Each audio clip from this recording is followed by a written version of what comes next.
proven habits of high-performing students. In our last video, we talked about 7 habits of first-class students. But not every student is keen about graduating with first class. After all, life is not all about getting the best academic grade, and getting a first class is not guarantee of success. Some students just want an above average grades. You can win a prestigious scholarship program even with a second class. So, first class or not really a big deal. You don't have to be a first class student to be considered a high performer. In this video, we share with you 10 habits of high performing students. You don't want to miss number 2, 4 and 9. By the way, if you are new here, subscribe to our channel to become a part of AfterSchoolAfrica.com community. We'll be sharing loads of valuable content in the following days. 1. Time management.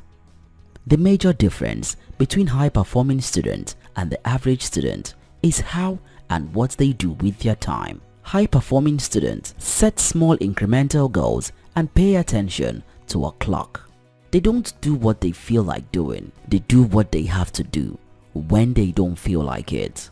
Just the act of getting something done on paper is enough to set off the motivation that leads to homework getting done on time and projects getting started earlier.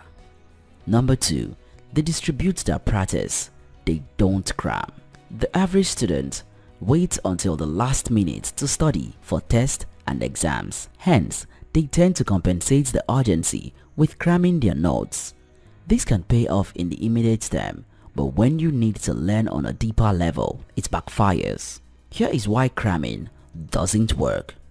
Cramming only puts information into short-term memory, whereas learning over many nights and sleeping on it stores information into long-term memory. This is because a concept called distributed practice. Distributed practice, also known as speed repetition, is just a fancy way of saying study a little bit each day rather than cramming it all in the night before the test. Studies shows that when students distribute their learning, they are far more likely to do better. If you have a test on Friday, instead of study for an hour on Thursday night, you would perform better if you took the same amount of time and distribute it over days: 20 minutes Tuesday, 20 minutes Wednesday, and 20 minutes on Thursday. Number 3. They know how to take notes in class. Some students get into class, pull out their notebooks and a pen, and transcribe everything the lecturer says like an effective note-taking machine. Other students just attend class and listen or not. High-performing students are somewhat in the middle. They express their inner creative by taking notes as they see fit, drawing diagrams, linking notes to a mind map, whatever helps them better understand and remember. Number 4. They study using active recall. Whether through an app or through physical note cards, students who practice recalling key information from memory almost always do better on exams. The official name for this practice is active recall, and the method is pretty straightforward. Here is how it works. Write down the term, concept, or problem to solve. Write down or recite the definition. Explain or answer without looking at any notes or information. Check your answer against your note and correct your mistakes. In direct contrast to passively reading the textbook or leafing through notes, this technique has been proven by research to dramatically improve exam performance and is one of the least talked about habits of high-performing students. Number 5. They learn from their failures. High-performing students are not perfect. They also experience failures like everyone else, but they never dwell nor avoid mistakes. They believe their skills and abilities aren't fixed but can be improved over time with practice and effort. As a result, they are willing to go through the process of learning. With this type of mindset, high-performing students are much more likely to dig into their mistakes and work hard to improve on them for the better. Number 6. They make friends they can study with. Some students are extroverts and have a vast network of friends.